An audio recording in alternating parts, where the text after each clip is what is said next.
মে মাসের শেষে পশ্চিমবঙ্গের রাজ্য সরকারি কর্মচারীদের মুখে হাসি ফুটল, কারণ 4% মহার্ঘ ভাতা বেড়ে রাজ্য সরকারি কর্মচারীদের অ্যাকাউন্টে টাকা ঢুকছে।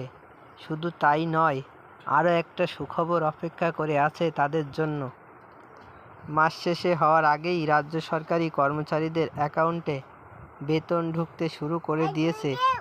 ষষ্ঠ বেতন কমিশনের ভিত্তিতে 14% হারে তার মহার্ঘ ভাতা পাচ্ছেন, যা 2024 সালের মে থেকে কার্যকর হয়েছে।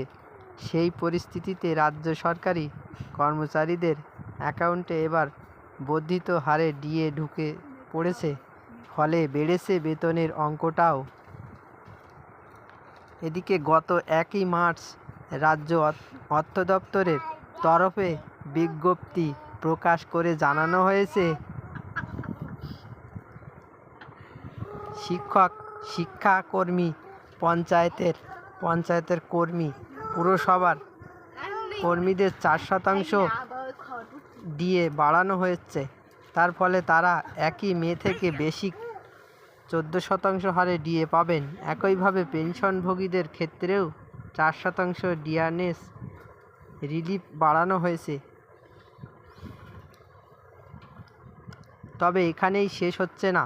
শীঘ্রই আবার রাজ্য সরকারি কর্মচারীদের বেতন কিছুটা বৃদ্ধি পাওয়ার কথাও রয়েছে। সেটা অবশ্য নতুন কোনো বিষয় নয়। প্রতি বছর সাধারণত জুলাই থেকে বাৎসরিক বেতন বৃদ্ধি পেয়ে থাকে, অর্থাৎ ইনক্রিমেন্ট হয় রাজ্য সরকারি কর্মীদের। এবারও সেটাও হওয়ার কথা।